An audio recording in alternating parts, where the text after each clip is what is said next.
Good morning to you, and welcome back to today's Jrpg weekly update. I'm SuperDerek, and guys, it's been a bit of a slow week, to be totally honest, but there's a few things that I think are worth talking about in today's day and age, and we're going to talk about them.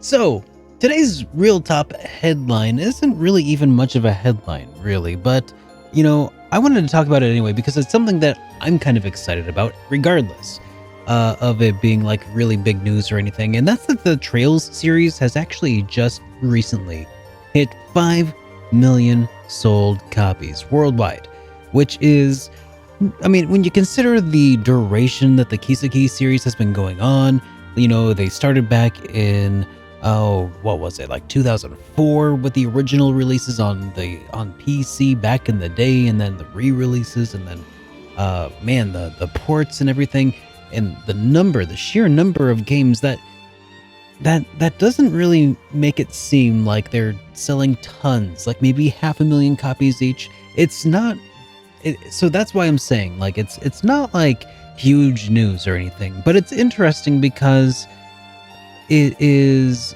a big milestone for Falcom and for this series to have sold 5 million units all across what are they up to now? Like nine entries at this point in the series, not including like all the remakes and re-releases.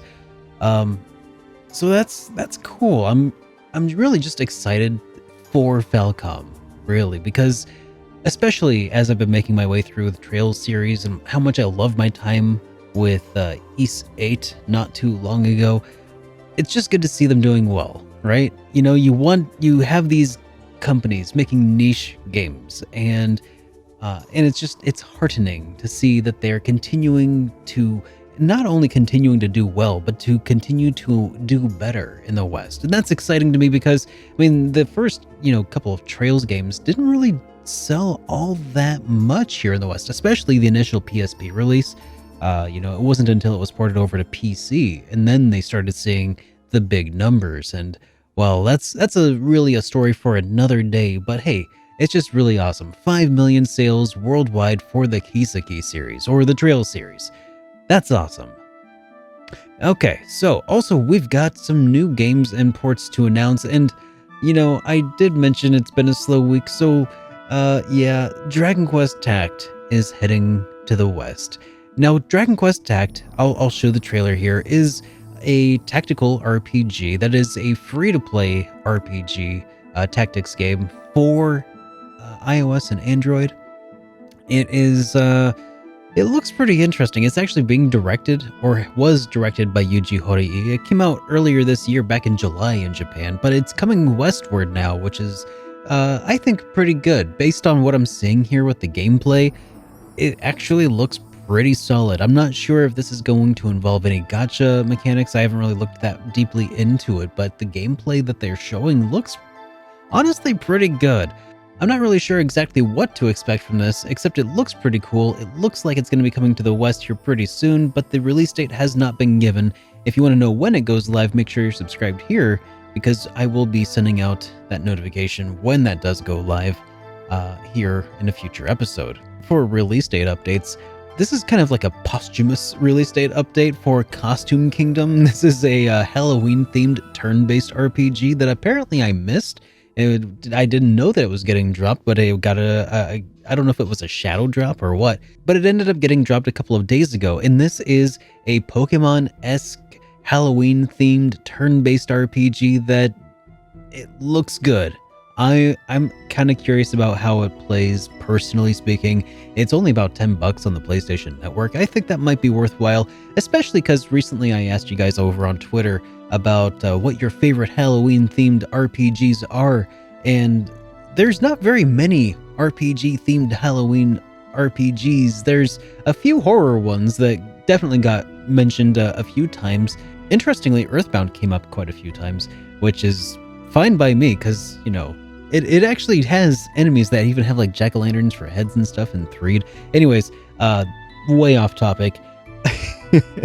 I am very curious about how this is gonna play. It kind of looks like a bit like Costume Quest meets Pokemon.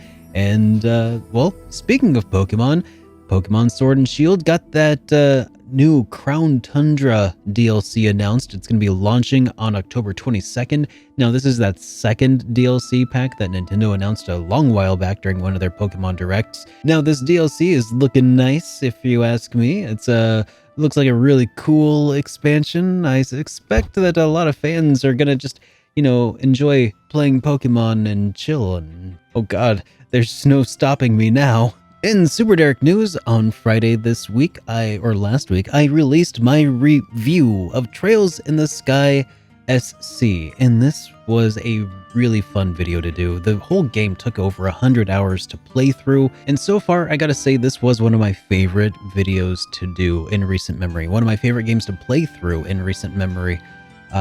You know, I don't want to go out on a limb and say it's one of my favorites of all time, but, you know, as of right now, it kind of feels that way.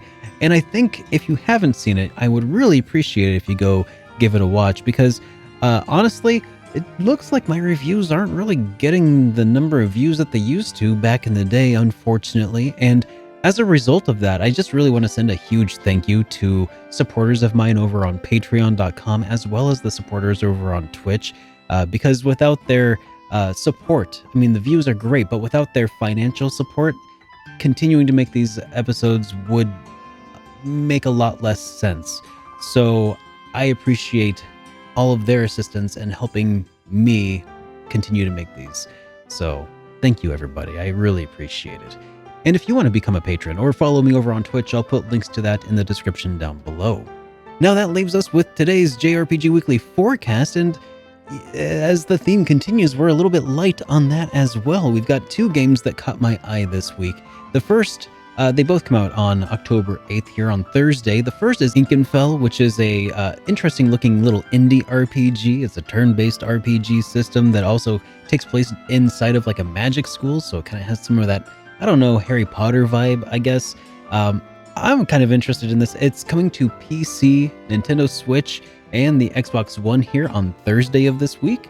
And yeah, PC, Nintendo Switch, Xbox One, and I believe PlayStation also. And then the other game is Ghost of a Tale, which is an action-adventure style RPG, or action-adventure style game, which features a mouse as the protagonist, and it kind of gives me some Redwall vibes based on the trailer that I'm seeing here. It looks pretty cool. I highly recommend checking out at least the trailer. This is also coming to Nintendo Switch, but it's already on PC, PS4, and Xbox One, and has been pretty well received so far up to this point. So check those out if you haven't. And then that leaves us with today's question of the week. And, you know, I just really want to hear more RPG suggestions for the season as we close in on Halloween at the end of the month. What is your favorite Halloween-themed RPG? Let me know down below, and you know, give me some suggestions here, guys. Anyways, thank you for hanging out with me today. It has been a pleasure. I am SuperDerek, and this has all been news to me. Have a great day, everybody.